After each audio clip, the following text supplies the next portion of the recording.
Every year, the data tells the same story. The average mass-produced travel trailer loses 30 to 50% of its value within the first several years. You finance a $60,000 trailer, drive it off the lot, and 2 years later it is worth $30,000, but you still owe $55,000. The industry sold 600,000 units last year. 90% are built fast, cheap, and disposable. But a handful of brands are doing the opposite. Today we are exposing the construction secrets that separate the survivors from the casualties.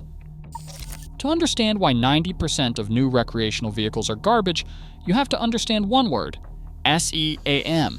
A typical travel trailer has separate walls, a separate roof, and a separate floor, screwed and glued together. Every joint is a failure point. As the trailer vibrates down the highway, seams open. Water finds a way in. Underneath the aluminum skin, most manufacturers use cheap, low-on plywood and pine studs. When moisture reaches that wood, structural rot begins from the inside out, invisible until the wall goes soft or the floor collapses.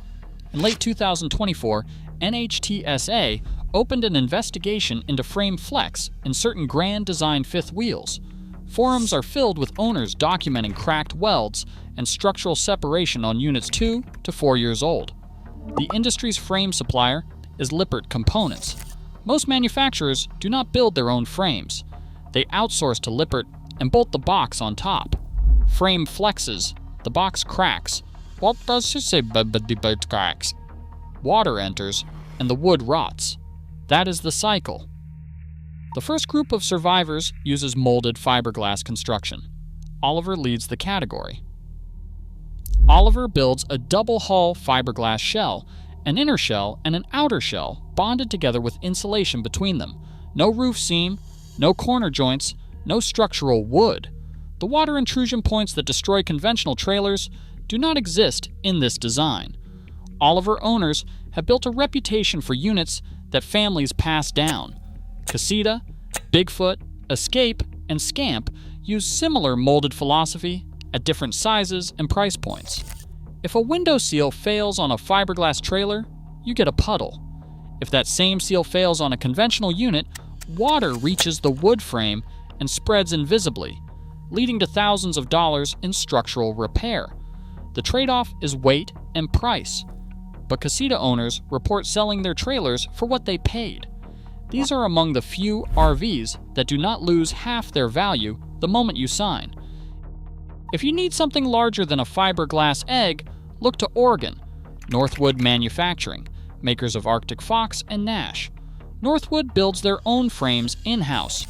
The Iron Horse chassis is fully welded, thick-wall aluminum, with double bead welding on all seams. They are the only manufacturer doing this. Most outsource to Lippert. Northwood refuses. Founder Ron Nash started the company in 1993 with one idea: to build trailers for the logging roads of the Pacific Northwest, not the flat highways of the Midwest. While mass-produced fifth-wheel owners document cracked welds on 3-year-old units, Northwood owners are dragging Arctic Fox trailers down Forest Service roads at 10 years with zero structural issues. The frame is the skeleton. If the skeleton is weak, nothing on top of it matters. The third category of survivors is the most heartbreaking, because some no longer exist. Lazy Days and Born Free. We built Class C motorhomes factory direct. No dealers, no middleman.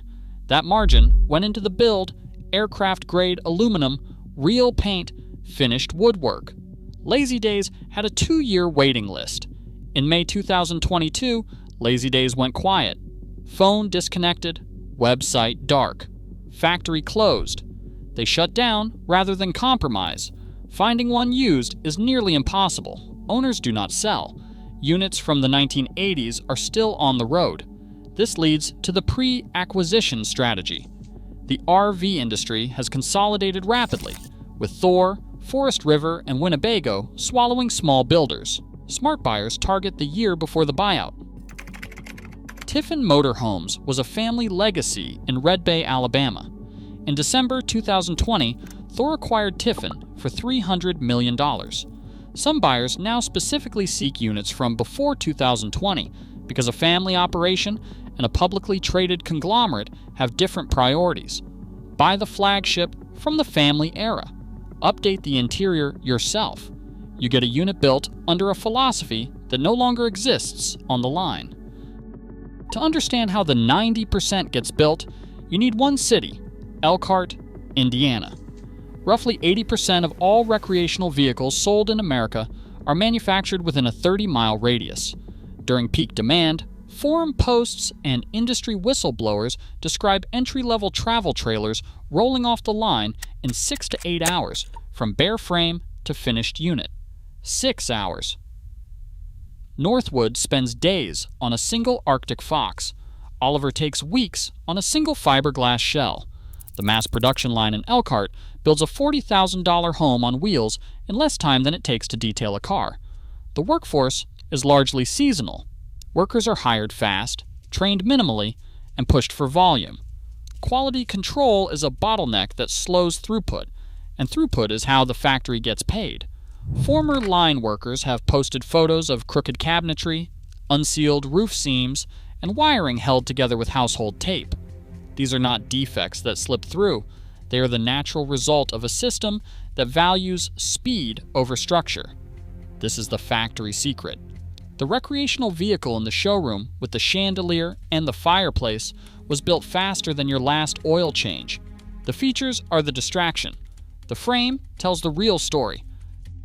Before you buy any RV, demand 5 answers. What is the frame made of, and who built it? Is the construction molded, or is it built from panels and seams? Is there structural wood behind the walls? Show me the roof seam. What does the water intrusion warranty actually cover? If the dealer cannot answer, walk away. Outsourced frame, screwed panels over pine studs, and a 12-month warranty on a $60,000 unit. That is a disposable product at a permanent asset price.